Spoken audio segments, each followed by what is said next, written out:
ನಮಸ್ಕಾರ ಸ್ನೇಹಿತರೆ, ತಾಯಿಯ ಯೂಟ್ಯೂಬ್ ಚಾನಲ್ಗೆ ತಮ್ಮೆಲ್ಲರಿಗೂ ಆತ್ಮೀಯ ಸ್ವಾಗತ.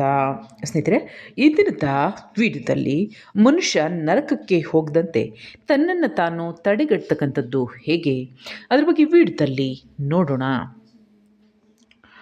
ಮನುಷ್ಯನ ಕೈಯಲ್ಲಿ ಸಂಪೂರ್ಣವಾಗಿ ತನ್ನ ಅಸ್ತಿತ್ವವೇ ಅಡಗಿದೆ. ಏಕೆಂದರೆ ಆ ದೇಹವನ್ನು ಆಳ್ವಿಕೆಯನ್ನು ಮಾಡ್ತಕ್ಕಂಥದ್ದು ಜೀವಕ್ಕೆ ಆಯ್ಕೆಗಳಿದೆ.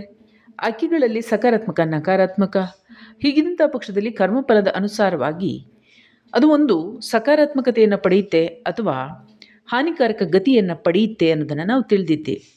ಹೀಗಿದ್ದಂತಹ ಸಂದರ್ಭದಲ್ಲೂ ಕೂಡ ಜೀವ ಸಕಾರಾತ್ಮಕ ಕಾರ್ಯಗಳನ್ನು ಮಾಡ್ತಾ ಇದ್ದು ದೂಷಿತ ಆತ್ಮಗಳಿಗೆ, ದೂಷಿತ ಸ್ಥಿತಿಗೆ, ದೂಷಿತ ಪರಿಸ್ಥಿತಿಗೆ ಒಳಪಟ್ಟು ಸಕಾರಾತ್ಮಕ ಕಾರ್ಯಗಳಿದ್ದಂತಹ ಸಂದರ್ಭದಲ್ಲೂ ಕೂಡ ಮುಂದಿನ ಸಮಯದಲ್ಲಿ ಆ ಜೀವಕ್ಕೆ ಕಲ್ಯಾಣ ಆಗ್ತಕ್ಕಂಥದ್ದು, ಉದ್ಧಾರ ಆಗ್ತಕ್ಕಂಥದ್ದು ಇದ್ದೇ ಇರುತ್ತೆ ಸುಕರ್ಮವನ್ನು ಮಾಡಿದರೆ. ಆದರೆ ಆ ಸಮಯಕ್ಕೆ, ಹಾನಿಕಾರಕ ಸಮಯಕ್ಕೆ ಸಿಲುಕತಕ್ಕಂಥದ್ದಿರುತ್ತೆ. ಹೇಗೆ ಯಾರಾದರೂ ತಾಂತ್ರಿಕ ಮಾಂತ್ರಿಕ ಕಾರ್ಯಗಳನ್ನು ಮಾಡಿರ್ಬೋದು, ವಾಮಾಚಾರ ಇತ್ಯಾದಿ. ನಂತರದಲ್ಲಿ ಆತ್ಮದ ಹಾವಳಿಯೇ ಆಗಿರ್ಬೋದು, ಅಥವಾ ಮನುಷ್ಯ ಗ್ರಹಚಾರವಶಾತ್ ಯಾವುದಾದ್ರೂ ಹಾನಿಕಾರಕ ಸ್ಥಳಗಳಿಗೆ ಭೇಟಿಯನ್ನು ಕೊಟ್ಟು ಅಲ್ಲಿ ಯಾವುದಾದ್ರೂ ರೀತಿಯಾದಂಥ ತಾಂತ್ರಿಕ ಕಾರ್ಯದ ಒಂದು ಹಾನಿಕಾರಕ ಸ್ಥಿತಿಗೆ ಒಳಪಟ್ಟಿರ್ಬೋದು. ಹೀಗಿದ್ದಂಥ ಸಂದರ್ಭದಲ್ಲಿ ಆ ಜೀವದಲ್ಲಿ ಸಕಾರಾತ್ಮಕ ಕಾರ್ಯಗಳಿದೆ, ಸಕಾರಾತ್ಮಕ ಆಚರಣೆ ಇದೆ.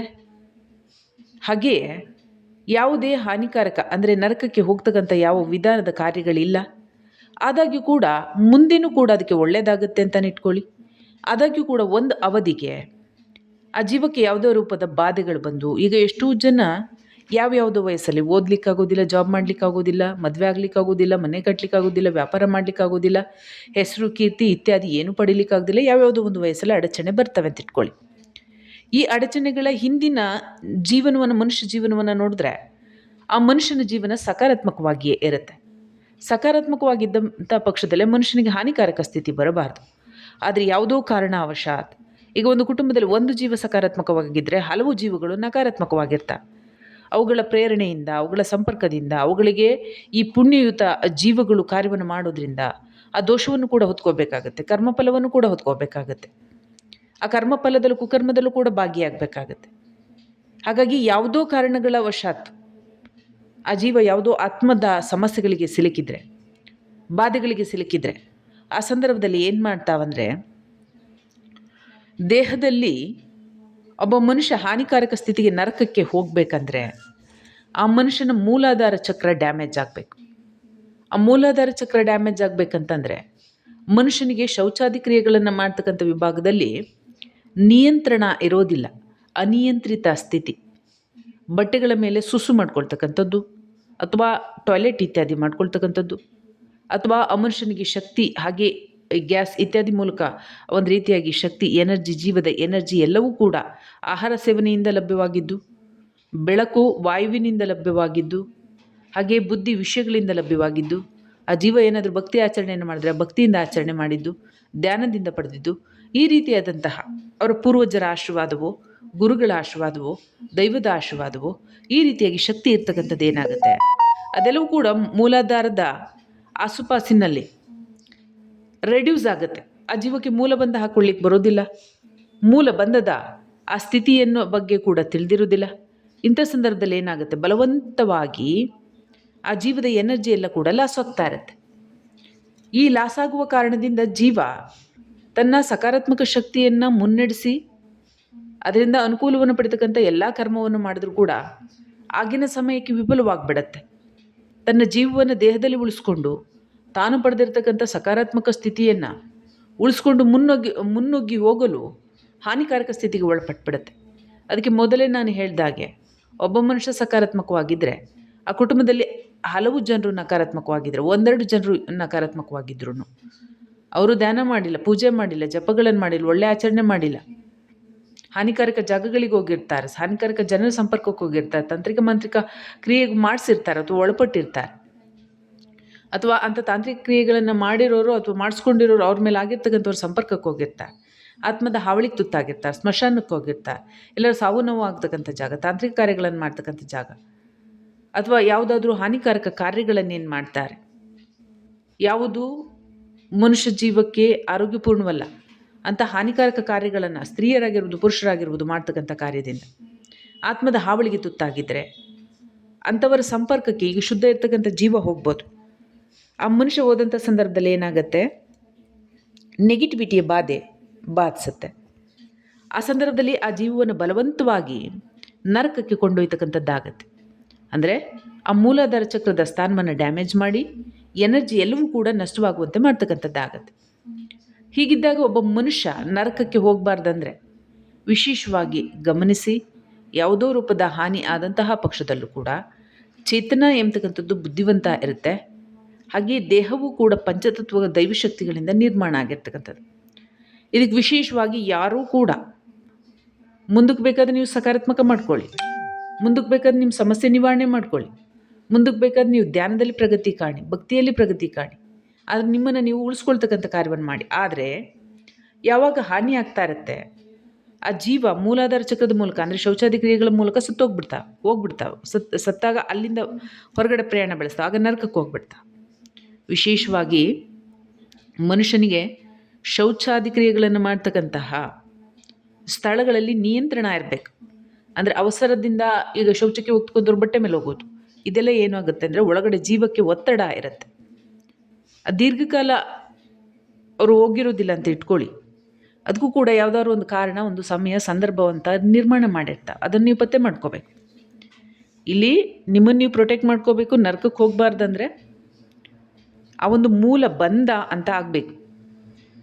ನೀವು ಕುಂಭಕಾಭ್ಯಾಸವನ್ನು ಕ್ರಮಶಃ ಮಾಡ್ತಾ, ಭ್ರಾಮರಿ ಮುದ್ರೆಯನ್ನು ಕ್ರಮಶಃ ಮಾಡ್ತಾ ಇದ್ದರೆ ಮೂಲಬಂಧ ಸಾಧ್ಯ ಇದೆ. ಹಾಗೆ ಕಾಲಿನ ಹಿಮ್ಮಡಿ ಅಂತ ನಾವೇನು ಹೇಳ್ತೇವೆ, ಅವುಗಳ ಮೂಲಕ ಮೂಲ ಬಂಧವನ್ನು ನೀವು ಹಾಕ್ಕೊಳ್ಳೋದ್ರಿಂದನೂ ಕೂಡ ಅದು ಅಭ್ಯಾಸ ಮಾಡಬೇಕು. 10 ನಿಮಿಷ, 15 ನಿಮಿಷ ಈ ರೀತಿಯಾಗಿ ಪ್ರಾಕ್ಟೀಸ್ ಆದರೆ ಅದು ಕನಿಷ್ಠ ಒಂದು 3 ರಿಂದ 6 ತಿಂಗಳ ಸಮಯ ಬೇಕಾಗುತ್ತೆ. ನೀವು ಬಂಧವನ್ನು ಹಾಕ್ಕೊಂಡ್ರೆ ಅಜೀರ್ಣ ಸಮಸ್ಯೆ ಹೋಗುತ್ತೆ. ಹಾಗೆಯೇ ಶೌಚಾದಿ ಕ್ರಿಯೆಗಳ ಕಾರ್ಯದ ಹಾನಿ ಏನಿರುತ್ತೆ ಅದರ ಮೇಲೆ ನಿಯಂತ್ರಣ ಸಾಧಿಸ್ತೀರಾ. ಹಾಗೆ ದೂಷಿತ ಆತ್ಮಗಳ ಹಾವಳಿ ಯಾವುದೋ ಕಾರಣಕ್ಕೆ ಉಂಟಾಗಿರಲಿ ಅಂತ ದೂಷಿತ ಸ್ಥಿತಿಯನ್ನು ನಿಯಂತ್ರಿಸ್ಕೊಳ್ಳಿಕ್ಕೆ ನೀವು ಸಕಾರಾತ್ಮಕವಾಗಿ ಎಚ್ಚರ ಆಗಿಬಿಡ್ತೀರ. ಅಂದರೆ ನಿಮ್ಮ ಜೀವ ಎಚ್ಚರ ಆಗಿಬಿಡುತ್ತೆ. ಯಾವಾಗ ಎನರ್ಜಿ ಲಾಸ್ ಆಗೋದಿಲ್ಲ, ಯಾವಾಗ ಜೀವದಲ್ಲಿ ಶಕ್ತಿ ಉಳ್ಕೊಳ್ಳುತ್ತೆ, ಅದು ಮಾಡಿರ್ತಕ್ಕಂಥ ಪುಣ್ಯ ಆಗಿರ್ಬೋದು, ಸಕಾರಾತ್ಮಕತೆ ಆಗಿರ್ಬೋದು, ದೈವಿಕ ಆಚರಣೆ ಆಗಿರ್ಬೋದು, ಹಾಗೆ ದೇಹದಲ್ಲಿ ಸ್ವೀಕರಿಸಿರ್ತಕ್ಕಂಥ ಆಹಾರ ಆಗಿರ್ಬೋದು, ಹಿರಿಯರ ಆಶೀರ್ವಾದ, ದೇವರ ಆಶೀರ್ವಾದ, ನೀವು ಪಡೆದಂಥ ಪುಣ್ಯ, ನಿಮ್ಮ ಆಚರಣೆಯಲ್ಲಿ ಸಕಾರಾತ್ಮಕತೆ, ಇವುಗಳ ಕಾರಣದಿಂದ ಏನಾಗುತ್ತೆ, ಶಕ್ತಿ ಸಂಗ್ರಹ ಆಗಿಬಿಡತ್ತೆ. ಯಾವಾಗ ಶಕ್ತಿ ಸಂಗ್ರಹ ಆಗುತ್ತೆ ಆಗ ಜೀವ ಮೇಲ್ಮುಖವಾಗಿ ಸಾಗುತ್ತೆ. ಗಮನಿಸಿ, ಮೂಲಾಧಾರ, ಸ್ವಾದಿಷ್ಠಾನ, ಮಣಿಪುರ, ಈ ಮಣಿಪುರ ಚಕ್ರದ ನಾಭಿ ಮಂಡಲದ ಕ್ಷೇತ್ರವನ್ನು ನೀವು ನೋಡಿದ್ರೆ ಅದಕ್ಕೆ ಪೂರ್ವ ಭಾಗ ಅಂತ ನೀವು ತಗೊಳ್ಳಿ. ಪೂರ್ವ ಭಾಗದಿಂದ ಆಗ್ನೇಯ ದಿಕ್ಕು, ಹಾಗೆ ಆಗ್ನೇಯದಿಂದ ದಕ್ಷಿಣ, ದಕ್ಷಿಣದಿಂದ ನೈಋತ್ಯ, ನೈಋತ್ಯದಿಂದ ವಾಯುವ್ಯ, ನೈಋತ್ಯದಿಂದ ಪಶ್ಚಿಮ, ಪಶ್ಚಿಮದಿಂದ ವಾಯುವ್ಯ, ವಾಯುವ್ಯದಿಂದ ಉತ್ತರ, ಉತ್ತರದಿಂದ ಈಶಾನ್ಯ. ಯಾವಾಗ ಈ ಪೂರ್ವ ದಿಕ್ಕಿನಲ್ಲಿ ಜೀವ ಇದ್ದು ತನ್ನ ಕಾರ್ಯಕ್ಷೇತ್ರವನ್ನು ಮುಗಿಸ್ಕೊಳ್ತಾ, ಅಂದರೆ ಕರ್ಮಫಲಗಳೆಲ್ಲನೂ ಕೂಡ ಮುಗಿಸ್ಕೊಳ್ತಾ, ಅದು ಯಾವುದೇ ದಿಕ್ಕಿನಿಂದ ಬರ್ಬೋದು. ಮಣಿಪುರ ಚಕ್ರದಲ್ಲಿ ಜೀವ ಯಾವಾಗ ಇದು ಹಾನಿಗೊಳಗಾಗುತ್ತೆ ಅಂಥ ಸಂದರ್ಭದಲ್ಲಿ ನಿಮ್ಮ ಜೀವ ಏನು ಸಕಾರಾತ್ಮಕ ಕಾರ್ಯಗಳನ್ನು ಮಾಡಿ ಒಂದು ಸ್ಥಾನಕ್ಕೆ ಬಂದಿತ್ತು ಅಂದ್ಕೊಳ್ಳಿ, ಯಾವ್ದಾದ್ರು ಪಶ್ಚಿಮ ದಿಕ್ಕಿನತ್ತ ಬಂದಿತ್ತು ಅಥವಾ ನೈಋತ್ಯಕ್ಕೆ ಬಂದಿತ್ತು, ವಾಯುವ್ಯಕ್ಕೆ ಬಂದಿತ್ತು. ಮೂಲಾಧಾರ ಚಕ್ರ ಡ್ಯಾಮೇಜ್ ಆದರೆ ಏನಾಗುತ್ತೆ, ಅದು ರಿವರ್ಸ್ ಆಗಿಬಿಡತ್ತೆ, ಪೂರ್ವಕ್ಕೆ ಹೋಗ್ತಕ್ಕಂಥದ್ದಾಗತ್ತೆ. ಯಾವಾಗ ಮೂಲಬಂಧದ ಶಕ್ತಿ ಹಾನಿಗೊಳಗಾಯಿತು, ಅಲ್ಲಿ ನಿರಂತರವಾಗಿ ಶಕ್ತಿ ಹೀನ ಆಗ್ತಾ ಇದೆ, ಅಂದರೆ ಕಡಿಮೆ ಆಗ್ತಾ ಇದೆ, ಲಾಸ್ ಆಗ್ತಾ ಇದೆ, ಹೊರಗಡೆ ಹೋಗ್ತಾ ಇದೆ. ಆಗೇನಾಗುತ್ತೆ, ಜೀವ ಸ್ವಾದಿಷ್ಠಾನ ಚಕ್ರದಿಂದ ಮಣಿಪುರ ಚಕ್ರದಿಂದ ಸ್ವಾದಿಷ್ಠಾನಕ್ಕೆ, ಸ್ವಾದಿಷ್ಠಾನ ಚಕ್ರದಿಂದ ಮೂಲಾಧಾರ ಚಕ್ರಕ್ಕೆ, ಮೂಲಾಧಾರ ಚಕ್ರದಿಂದ ಹೊರಗಡೆ ಹೋಗ್ತಕ್ಕಂಥದ್ದು, ಅಂದರೆ ಮನುಷ್ಯನಿಗೆ ಸಾವಾಗ್ತಕ್ಕಂಥದ್ದಾಗ್ಬಿಡುತ್ತೆ. ಯಾವಾಗ ಈ ರೀತಿಯಾಗುತ್ತೆ ಅಂಥ ಸಂದರ್ಭದಲ್ಲಿ ಅದು ನರಕಕ್ಕೆ ಪ್ರಾಪ್ತಿಯಾಗತ್ತೆ. ಏಕೆಂದರೆ ನಿಮಗೆ ಗೊತ್ತಿರಲಿ, ಯಾವುದೇ ಸಕಾರಾತ್ಮಕ ಜೀವ ಒಂದು ಸಾರಿ ಈ ಒಂದು ಸ್ವಾದಿಷ್ಠಾನದಿಂದ ಮಣಿಪುರಕ್ಕೆ ಬಂದು ನಂತರದಲ್ಲಿ ಈ ಇಡ ಮತ್ತು ಪಿಂಗಳ ಅಥವಾ ಸುಷುಮ್ನ ನಾಡಿಯ ಮೂಲಕ ಹೃದಯ ಭಾಗಕ್ಕೆ ಚಲಿಸೋದು ಅಥವಾ ಆಜ್ಞಾಚಕ್ರಕ್ಕೆ ಚಲಿಸೋದು ಆದರೆ ಅದೆಂದೂ ಕೂಡ ಪುನರಪಿ ಜನನಂ ಪುನರಪಿ ಮರಣಂಗೆ ಒಳಪಡೋದಿಲ್ಲ, ನರಕಕ್ಕೆ ಹೋಗೋದಿಲ್ಲ. ಯಾವಾಗ ಈ ಒಂದು ಅನಾಹತ ಚಕ್ರಕ್ಕೆ ಜೀವ ತಲುಪಿರೋದಿಲ್ಲ, ಅಂದರೆ ಊರ್ಜೆ ತಲುಪಿರೋದಿಲ್ಲ, ಆ ಸಂದರ್ಭದಲ್ಲಿ ಜೀವ ಇನ್ನೂ ಕೂಡ ಕಷ್ಟ ಸಾಧ್ಯದಲ್ಲಿರುತ್ತೆ. ಹಾಗಾಗಿ ಅಂಥ ಸಂದರ್ಭದಲ್ಲಿ ಮನುಷ್ಯನ ಜೀವನದಲ್ಲಿ ಏನು ಬೇಕಾದರೂ ಘಟನೆಗಳು ನಡೀಬೋದು. ರಿವರ್ಸ್ ಆದರೆ ಜೀವ, ಆ ಸಂದರ್ಭದಲ್ಲಿ ಅದಕ್ಕೆ ನಕಾರಾತ್ಮಕ ಸ್ಥಿತಿ ಪ್ರಾಪ್ತಿಯಾಗ್ಬಿಡುತ್ತೆ. ಅದು ರಿವರ್ಸ್ ಆಗಲಿಕ್ಕೆ ಕಾರಣ ಏನು? ನೀವು ಸಕಾರಾತ್ಮಕ ಊರ್ಜೆಯನ್ನು ಪಡೆದಿದ್ರು, ನಾನು ಮೊದಲೇ ಹೇಳಿದಂಥ ಲಕ್ಷಣಗಳು, ಮೂಲಬಂಧ ಡ್ಯಾಮೇಜ್ ಆಗಿ ಅದು ಹೋಗ್ತಕ್ಕಂಥದ್ದು. ಅಂದರೆ ಏನು, ಜೀವದ ಶಕ್ತಿ ಅಲ್ಲೆಲ್ಲ ಸೋರಿ ಹೋಗ್ತಕ್ಕಂಥದ್ದು.